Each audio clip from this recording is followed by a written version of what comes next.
The Las Vegas Raiders are coming off 2 straight weeks of handling opponents in joint practices and preseason games. Of course, anytime the Raiders are in any type of competitive situation, you want to see them win, but their 2-0 preseason record means absolutely nothing. So don't mistake this for the Raiders are going to the Super Bowl based on what they've done this preseason so far. It's about how players the Raiders need and expect to play major roles are playing. Even more important is how healthy they go into the season, so I'd be shocked to see starters play Saturday. As you know, some important guys started training camp on some injured list or got injured in camp. The Raiders are starting to get some of those guys back, plus some other guys are playing well, so it's all coming together. Many were panicking when the Raiders started camp with 2023 number 7 overall Tyree Wilson on the non-football injury list. I didn't worry about it at all though, because I knew he passed the physical, and the Raiders just wanted to bring him along slowly. That's perfectly logical. You want your number 7 overall pick to be around the next 10 years, so you got to make sure that he's healed and ready to go. Rushing Wilson back could have made him develop bad habits like favoring one leg over the other since he has a foot injury. Another thing is you don't want him to re-injure himself too soon after the injury first takes place, because that could lead to the injury becoming chronic. That's why they eased him back in. They made sure the muscles in his foot are strong and that he's moving the right way. Once the Raiders saw everything looked right, they started easing him back into practice last week.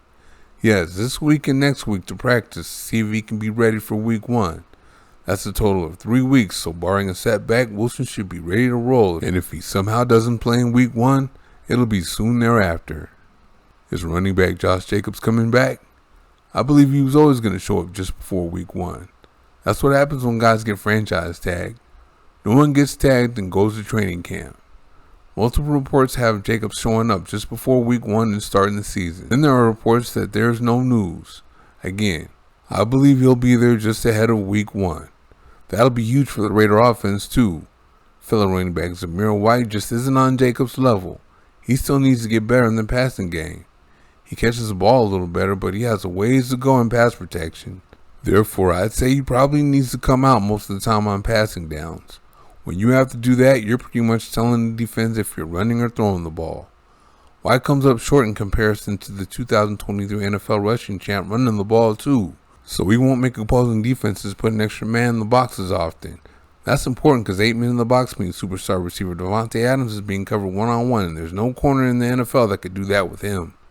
Raider Nation finally got to see tight end Michael Mayer. He came in with big expectations as he was considered the best tight end prospect in the 2023 NFL draft and a first-round pick. They called him Baby Gronk at Notre Dame to give you an idea what his game's like. He's not a freak athlete like Darren Waller is.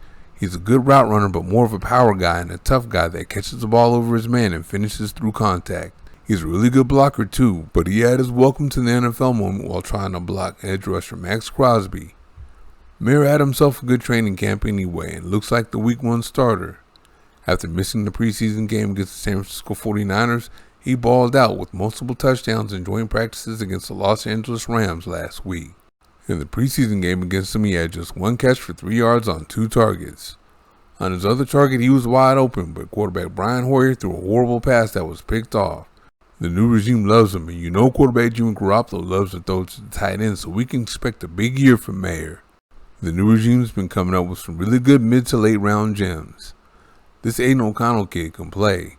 He's come in, picked up the offense, and thrown dimes on both of the Raiders' preseason games. Those tight window throws down the field have really stood out. O'Connell's averaging more air yards per pass attempt than anyone in the league right now, and he's completing 72% of his passes. His 3 touchdown passes show he gets it done in the red zone too. You can say it's preseason all you want, but he's outplaying all the first-round quarterbacks. It looks like the new regime was right about him being the most pro-ready quarterback in this past draft. He's handled himself about as well as he can handle himself so far. We know Jimmy Garoppolo is going to start, so why would I mention O'Connell in this video about things coming together for the Raiders? Because a couple of weeks ago, many were worried about Garoppolo getting hurt, and for good reason if you look at his career.